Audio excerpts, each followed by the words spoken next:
Hernan, kung ano man ang iniisip mong gawin, itigil mo na. Siguradong hindi maganda yan. Ngayon lang kita nakitang hinahasa ang tabak ng tatay mo. Maging ang batoo mo, suot mo din. Pagpapatawad, yan ang pinakamalaking paghihiganti na pwede mong ibigay. Hindi karahasan. Huwag mong ibaba ang iyong sarili sa level ng mga hayop. Tao at may puso ka. Matuto kang magpatawad.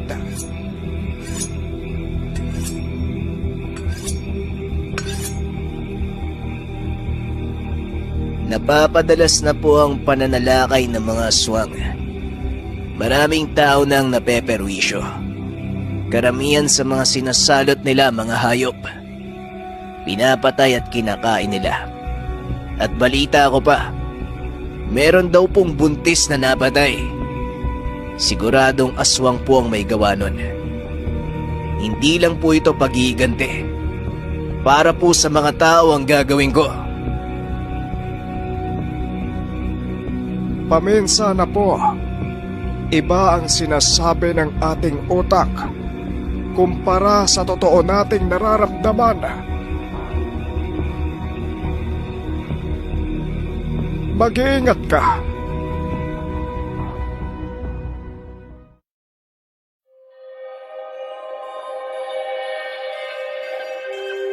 Lubos ang pagnanais ni Hernan na patayin ang mga aswang. Tama ang kanyang lolo. Hindi ito para sa mga tao. Para ito sa paghihiganti. Pinatay ng mga aswang ang kanyang ama sa harapan niya. Manunugis ng aswang ang tatay. Ngunit hindi ito pinalad na patayin ang pinakamalakas na aswang. At dahil bata pa si Hernan ng mga panahong ito, wala siyang ibang nagawa kung hindi panoorin ang ama na walang awang pinapatay ng mga aswang. Hindi niya ito kinalimutan hanggang sa magbinata. Iisa lang ang nais, ang magiganti. Sumakto ng mga panahong ito. Muling lumabas ang mga aswang upang mangbiktima. Dala ang gamit ng ama noon. Bato omo na mula sa batis ng mga diwata at ang tabak na may sumpa. Dalawang malakas na tangan upang patayin ang mga aswang.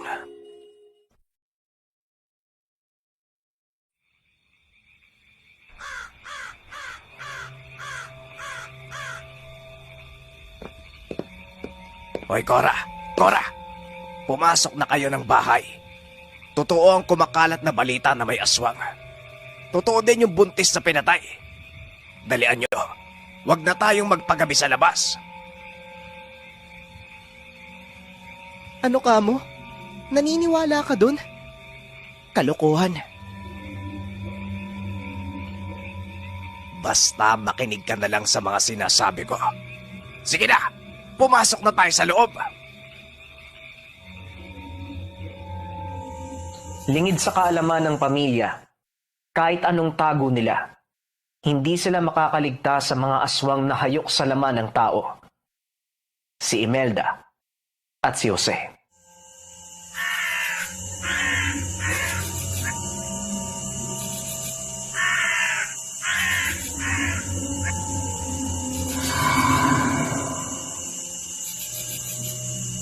Imelda, wala masyadong tao sa lugar. Siguradong kaya nating biktimahin ang pamilya. Tama ka, kapatid. Gutom na ako. Dalian natin.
na kayong magtago dahil nararamdaman ko kayo.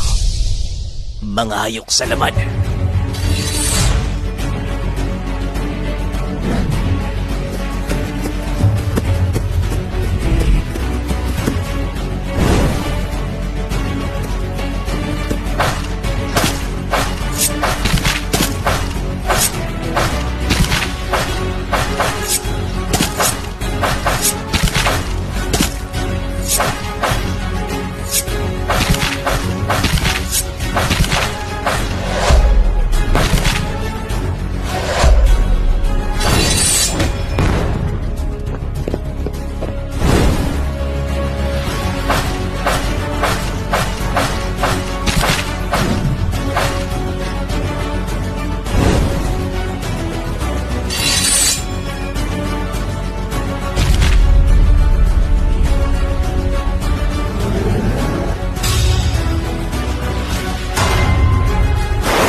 Kabisado na ni Hernan ang tangan ng ama.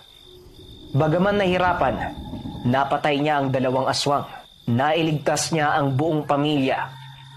Kaso nga lang, ang buong akala niya tapos na ang lahat. Pero hindi pa.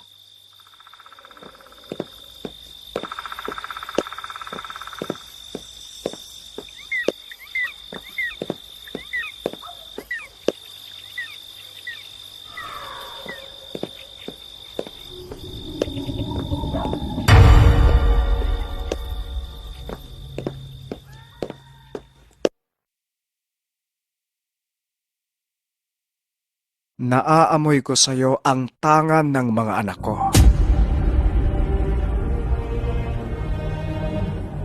Siguradong ikaw ang kumuha ng tangan nila. Gusto mo ding bang magaya sa kanila? Sige, lumapit ka. Nang malaman mo yung hinahanap mo. Tunay ngang nagbago ka na. Kaya nang dalhin ng katawan mo ang mga tangan na naiwan ng iyong ama. Naaalala ko pa noon. Wala kang magawa habang pinapanood ang kamatayan ng iyong ama.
Tatay, kung nasan ka man ngayon, nabigyan ko na ng hustisya ang kamatayan mo.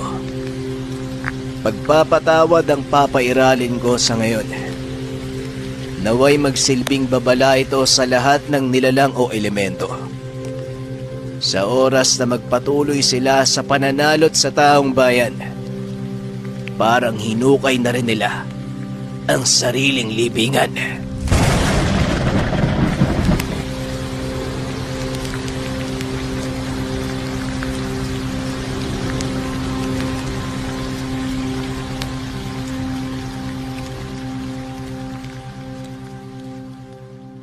Abangan sa susunod na linggo.